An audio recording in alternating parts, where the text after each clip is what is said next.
If you love classic cars, then Donald loves you. You know, this is a interesting car let down by poor build quality, because this 340 engine was built by the same guy, I believe, who was the father of the Hemi, a real engineer, and this engine was built specifically to be a performance engine. It had heads with bigger valves in it. It wasn't just like a 318, a bigger version or anything like that. This was really one of the best smaller block engines of the 1960s and early 70s. The 320 Chevy, the 289, and this 340.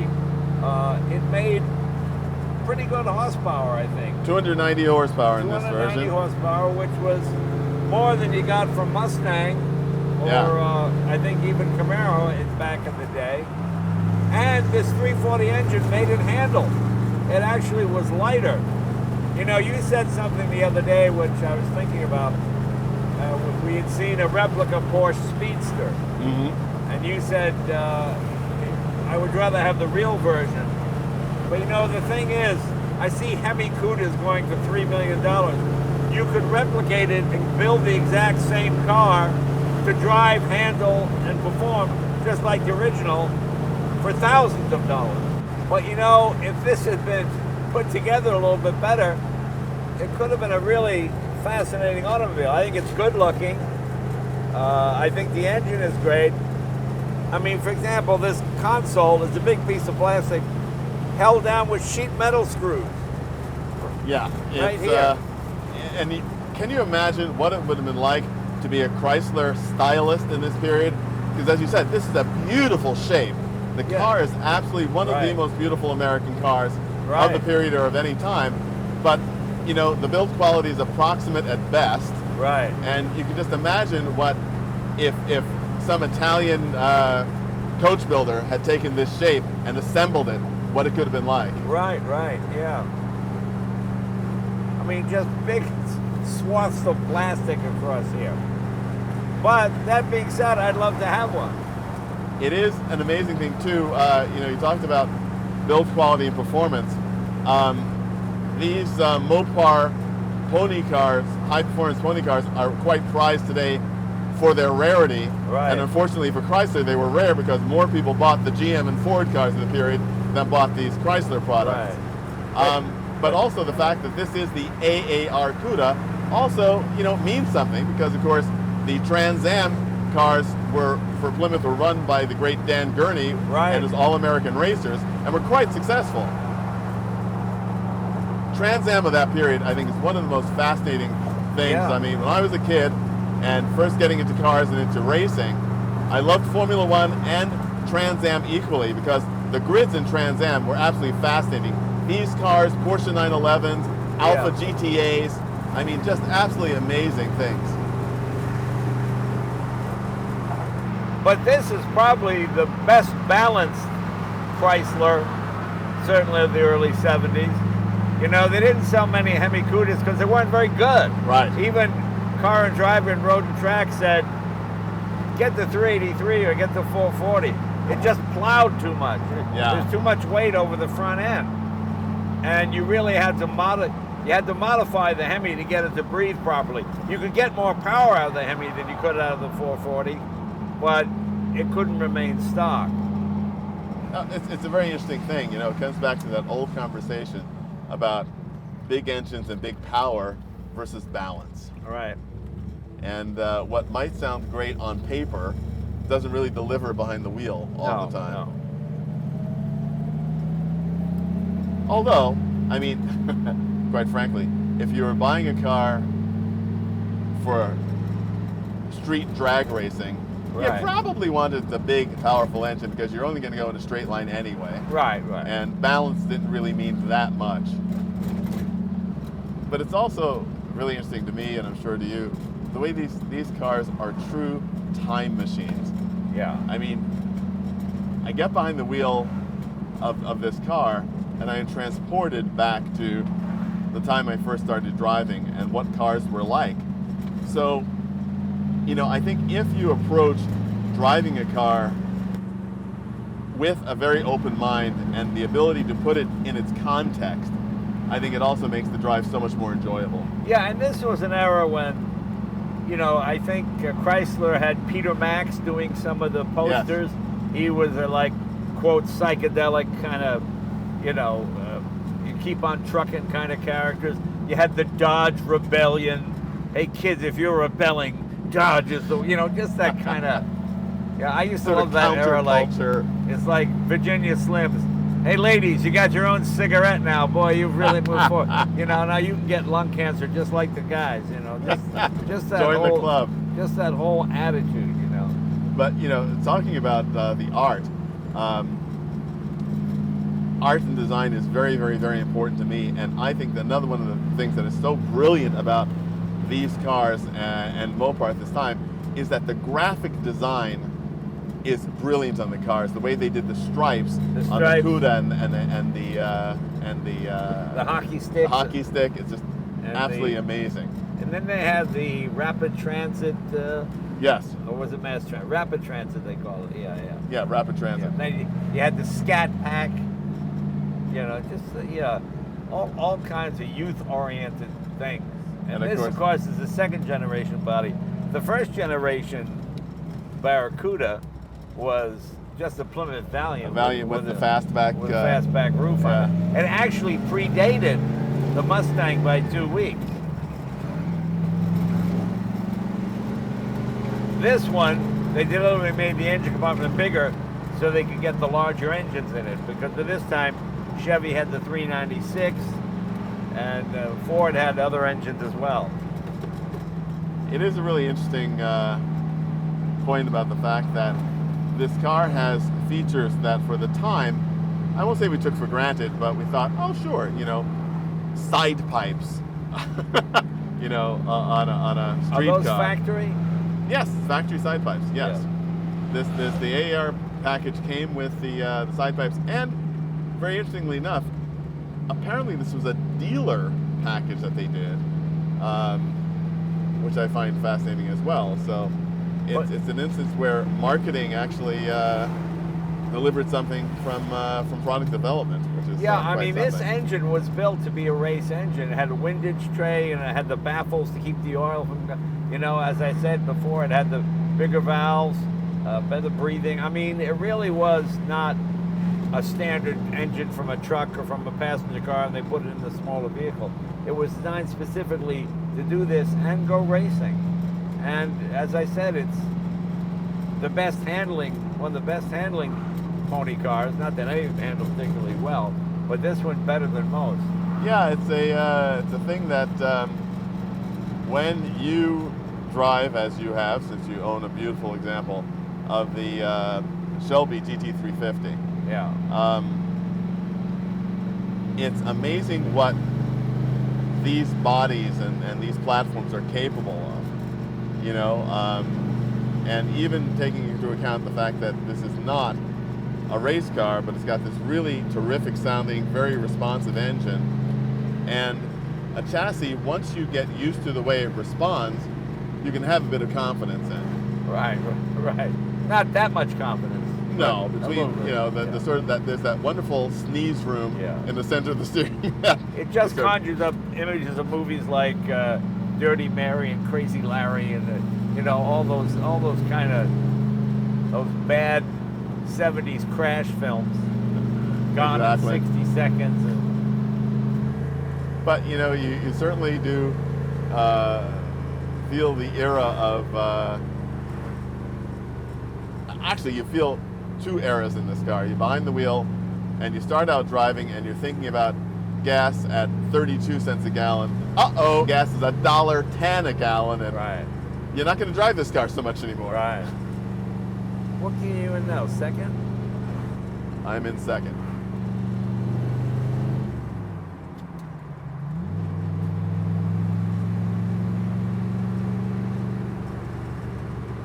I wonder how much. I don't think it's going to have a lot of guts in fourth at this speed.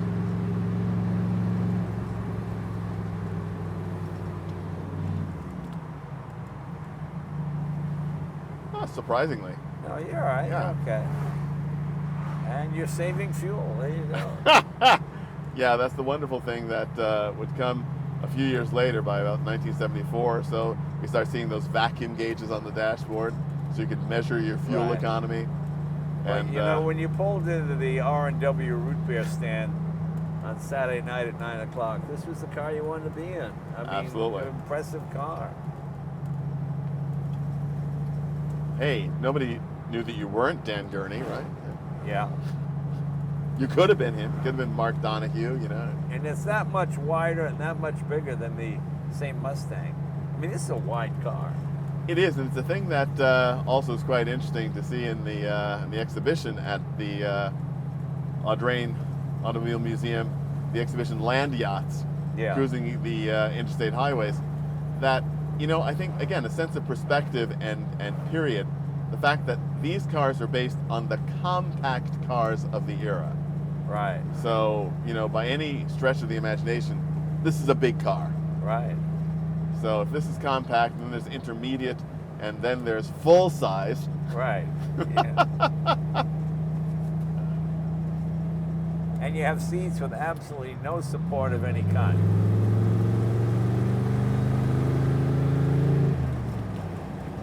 Nice responsive engine, though, yes, isn't it is. And with that acceleration, I didn't even see the fuel gauge move. Yeah, this is sort of the great-grandfather of the Hellcat. It was really interesting. You know, I love the Hellcat because to me, it's the great American road car. You've got a big, comfortable seat like a Barker lounger, and you can get in that thing and keep your foot in it and drive to Vegas and keep going. And it also stops and handles very well too. You know, I'm so glad that Dodge decided to take a nice shape that they came up in 2008 and just keep refining it. And here it is 13, 14 years later. Same car, but better, tighter, more responsive, handles. And they also have one of the best sound systems in the way it connects. Yes. That Uconnect is actually very good. If you click right here on the Audrain Museum Network, you'll be able to see some videos that we did. We drove a Demon and also a Hemi Cuda and compared the two epics of Mopar muscle power, and it was really quite interesting. The Demon really felt, to me, almost like a modern Porsche turbo. Right. Very solid, heavy, but heavy in a good way, not heavy in a ponderous way, and very much unlike these sort of very fast, loose hooligans that this AAR Cuda and the Hemi Cuda are. The interesting thing too about driving this car is very much like for me when I get behind the wheel of a 1950s car, that how quickly I adapt to the way the car handles. At first it was like, oh, what is this going to do in a turn? Then you realize that you just anticipate the turn a little bit, turn in a little sooner than you would in a modern car, and you go with it. And the thing about 50s car is that's when the exit speeds, that was the car was designed for. Right. I mean, if it says 35 mile an hour and you're going 36, tires are screaming, the thing is leaning, you go, oh my God, you know. Do you know how they come up with the national speed limit? How? Well, when they finished the highway system, they didn't know what speed they should go. So they took people out in cars, ordinary citizens, put a towel over the dashboard and said, tell me when it feels too fast. At 65, people went, boy, that feels about right. That feels right. Then they'd take it off and they'd make a note.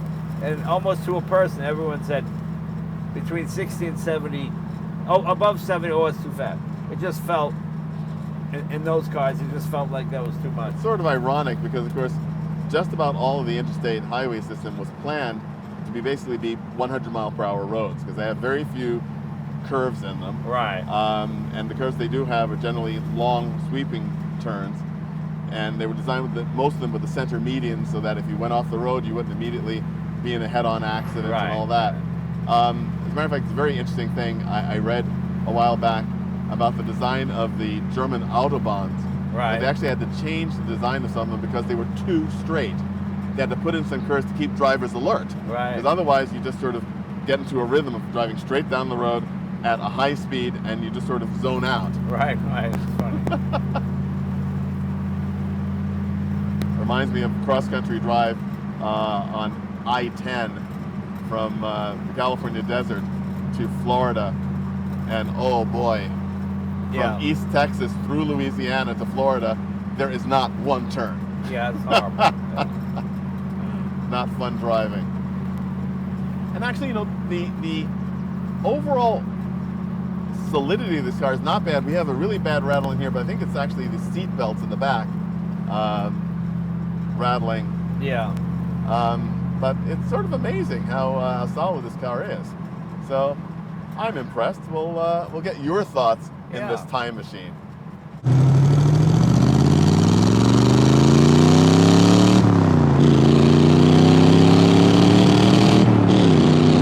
Well, this is classic my era. This is what I grew up with. You know, big torquey motors. You know, it's so funny. You can't, to this day, you can't get Americans to rev an engine. I mean, now you can with Porsches and all, but, you know, like, I have a Honda 600 from 1964, 600 cc's. The red line's 9,500. And when Honda, they couldn't sell them. And when Honda reintroduced the S2000, they kept the 9,000 RPM red line. And people always, they thought the engine would last long if you short shifted. Of course. Because, you know, you don't want to stress it. Yeah, we just like these big, slow revving V8s, you know. And they earned their reputation. You get on the freeway, you put it in top gear, engine's turning 1,800 RPM, you know. To have an engine turning 7, 8, 9,000, oh, it seems like you're going to damage it. It's going to blow up. Surely it's going to blow up. You know, exactly. That's what a drag racer does in a single quarter-mile pass, and that's it. Yeah.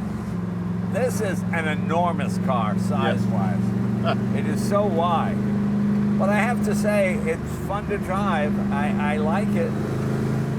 I mean, the build quality is laughable, and it's a shame. You know, they would turn out every 10 seconds, one of these would come off the line, and they park them in parking lots, and, you know, just wait, they sold them off. But this one had a little something extra. I think it's more than just cosmetics, this AAR package. Absolutely. And it's interesting that this car is running on radials. Right. And it certainly updates the handling, but there's still the essential quality of the original. We probably find a slip angle a little sooner with the polyglass tires that it came with. Right. But, you know, that was one of the things that also marked this type of car, because you knew what it was going to do. The grip levels may not have been high, but you knew when you got there. Right, yeah. And this does give the illusion of speed. Yes. Very well, even though it's pretty fast. I mean, I always think back to Tim Allen and I did something on Jay Dillon's Garage. We had a 67 GTO tri-power. And we just got a Nissan Altima 4-door V6. Blew the GTO off. I mean, just killed it. You go, well, how is that possible? Well, it's just modern efficiency. Efficiency, gearing, and especially, you know, here in the American market where 0 to 60 times are very, very, very important. You see very low-powered economy cars that have very low first gears, so that when the light changes green, they take off immediately. They don't do a lot after that, but nonetheless, they give you that immediate sensation of speed, which is what most people want. And most British cars did 0 to 60 in the 10-second and up range.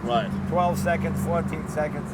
The fact that you had, I remember the day I got a road and track, and I thought it was a misprint. They tested the, maybe it was Car and Driver. They tested the 66 Belvedere with a Hemi engine and an automatic 6.4 to 60. Well, that's got to be a mistake. It didn't even seem possible. It seemed so fast. Exactly. You know, it's so funny the way things so rapidly change. I too think that, you know, just from an absolute standpoint, 10 seconds is a very short time. Right. So to go from rest to 60 miles per hour in 10 seconds is impressive. Now today it's 2 seconds, 0 to 60. And that's not even the time that you take to blink the eye, breathe in and out. You know, all of a sudden you're going there. And this has the same gauges and dashboard as my Challenger, with the same crappy build quality. It's just hilarious. The clocks never work. You know, if you press this in and out, oh, the second hand will go if you click, click, click, goodbye. I'm through. Yeah. And there was all sorts of gimmicks. They used to have the rim blow. The rim, yes. If you squeeze the steering wheel hard enough, the horn will blow. That's a safety feature because you didn't have to find. I know, until you're in traffic and you're mad, go, look at that, beep, I'm done. You know, it was the most annoying feature. The vent window long gone by this point. Yeah. But I have to admit, I find it funny to drive. You know, the cushions are so worn out, you sit flat on the floor. And this foam was good for maybe 3 years, and then the whole seat. I always hated this banana seat. It reminded me of the you know, those chopper bikes with the banana seat. You know, I always hated this. I like a separate headrest so you can move up and down. You know. Well, this certainly screams of meeting the letter of the spirit of the law, if not the letter of the law. You know, you had to have, by federal mandate, a head restraint. Right. But a head restraint is not adjustable. Everybody knows today is not really useful as a head restraint. Right. But nonetheless, also the seats did have undeniable style. But people did make that association with the choppers and all. I mean, if you drove a Porsche and this into a Cars and Coffee, this is what's going to get all the attention. It just harkens back to an era.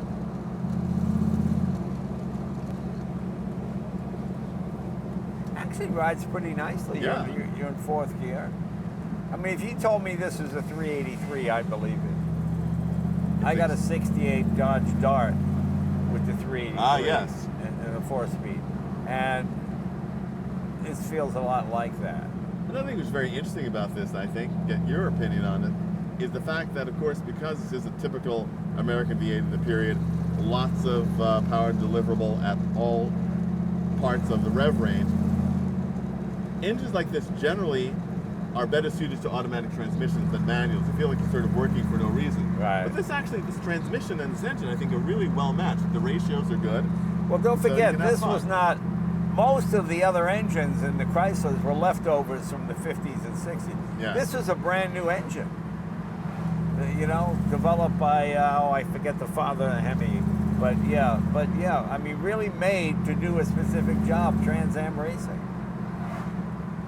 I mean, that's my favorite era because Chrysler has Chrysler engines, Ford had Ford engines. Right. I don't really have much interest in NASCAR now because they're all running the same motor. What's the point of that? Same motor on a silhouette template, and so no, it's not. You know, I like to go back to the days of Richard Petty and Fred Lorenzen and you know, Mercuries that were Mercuries, Plymouths that were Plymouths. Yeah. But still, by 71, it was hard to sell these. Insurance rates had gone through the roofs. Trans Am was done at this point in 1971, right. So this had a very short life. But I think that, again, you and I both love the aspect of time machines. Right. This is a fantastic time machine. Yeah. And 1970 was a really magical time for cars. And speaking of short life, that's what you had if you owned one of these. Because they didn't handle a brake. And if you had an accident, oh my God. I mean, it's fascinating to me. I see kids walk away from accidents that would have killed us back in our day. Yeah. You know, I remember guys would hit trees at 30 miles an hour and they're dead.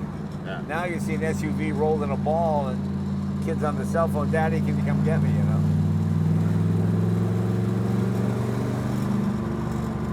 Well, thank God we can enjoy a survivor from the age. Yeah. Well, actually, 3 survivors from the age. Yeah, that's you, right. me, and this Cuda AAR. I know, there you go.